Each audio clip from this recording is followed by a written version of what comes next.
ګردیز ښار د لومړي ځل لپاره پکې د عامه نظم په موخه ترافیکي اشارې نصبیږي، کوم چې د اقدام د خلکو له هرکلي سره مخ شوی دی.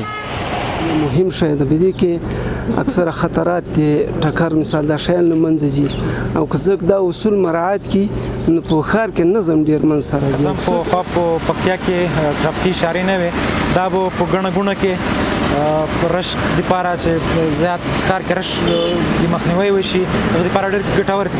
د پکتیا ولایت د ترافیکو مدیریت مسؤلین وایي د ښار په هغو څلور لارو او نورو ځایونو کې دا اشارې لګوي چې اوس ورته اړتیا لیدل کیږي.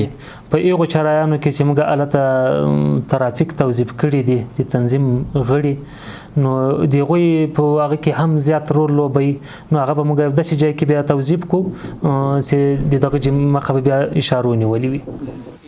د دغه ولایت د ترافیکو مدیر همداراز د موټرو ثبت پر مهال د جعلي او غلا شویو ګڼو موټرو د پیدا کېدو خبر ورکوي.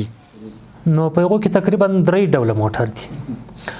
یو هغه وسایط چې شاسي یا نمبر یا جعلي او تصویر دي، او بل قسم یې هغه موټر دی چې هغه جدول یا شاسي مولد د کمپنۍ نمبر شاسي سره د نور ولایتو سره ټچ. یو هغه موټر دی چې هغه د نور ولایت سره د عریضې په اساس باندې بلاک شوي دي.